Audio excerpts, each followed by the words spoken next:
জন্মের কাছে। আরও কি একটা বিষয় জানতে চাইছি স্যার, বিখ্যাত একজন মনীষী বলেছিলেন তার শিষ্যকে, স্বামী বিবেকানন্দ মানে শ্রী শ্রী রামকৃষ্ণ পরমহংসদেব তার শিষ্যকে বলেছিলেন যে তোমার জীবনের লক্ষ্য শুধু পয়সা উপার্জন না, মানব সেবা এবং পরম তৃপ্তি লাভ। এই বিষয়ে আপনি কি বলবেন? একদমই, মানে আপনি জানলে খুশি হবেন যে এই ভেরি রিসেন্ট আমাদের আগে যে আমরা একটা সাবজেক্টিভ প্রোগ্রেস রিপোর্ট পেতাম, যেমন ক্লাস থেকে ক্লাস অন্তরে যেতাম, সেখানে আপনার বিভিন্ন পড়াশুনোর যে সাবজেক্টগুলো ছিল তার মার্কসগুলো রিফ্লেক্টেড হতো।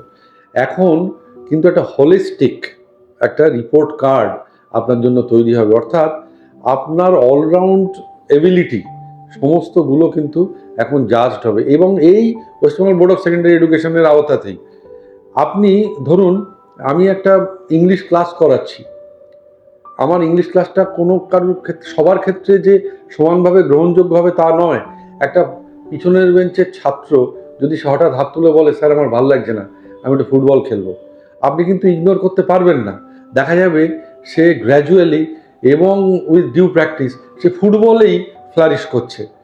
সুতরাং এখনকার দিনে একটা অলরাউন্ড এবিলিটিকে জোর দেওয়া হচ্ছে। আপনার প্রশ্নটা ছিল যে সমাজের উন্নয়নের জায়গাটাকে দেখুন। আমরা আজকের দুনিয়াতে মানে আমাদের অদ্ভুত ব্যাপার, আমরা একটা ছাগলকে বলি না যে ছাগল তুমি একটা ভালো ছাগল হও, একটা গরুকে বলছি না যে গরু তুমি একটা ভালো গরু হও, ওয়ারাস একটা মানুষকে বলতে চাচ্ছে যে তুমি মানুষের মতো মানুষ হও। ভাই কেন? এই এই জায়গার উত্তরটাতেই কিন্তু আপনার প্রশ্নের উত্তর লুকিয়ে রয়েছে। এবং এক্ষেত্রে আমরা অবশ্যই বলবো যে বাবা মায়ের অপত্য স্নেহ নিয়ে বইয়ের পোকা হয়ে তুমি বেশ কিছু ডিগ্রি একত্রিত করতে পারো, কিন্তু তোমার সামাজিক ভ্যালু কিন্তু সেই জিরোতেই থেকে যাবে।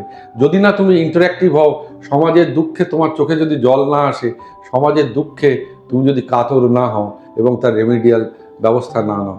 সেই জন্য এই ক্ষেত্রে আবার অদ্ভুতভাবে আপনারাও দেখবেন যে ব্যাকবেঞ্চার্সরা কিন্তু এগিয়ে আসে। একটা মিসহ্যাপ হয়েছে, সেই বইয়ের পোকা ছেলেটা যে বাবার অপত্য স্নেহ নিয়ে অনেক বড় হয়েছে, মায়ের আদরের দুলাল, সে কিন্তু ওই জায়গাটাতে যাবে না।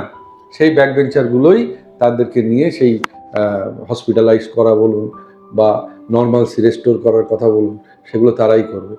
সুতরাং এই জিনিসগুলো আমাদের চেতনাতে আনতে হবে, এবং আজকে শিক্ষা ব্যবস্থা দেরিতে হলেও কিন্তু এই হলিস্টিক প্রোগ্রেস রিপোর্ট কার্ডের মাধ্যমে এই জায়গাগুলোকে গুরুত্ব দিচ্ছে।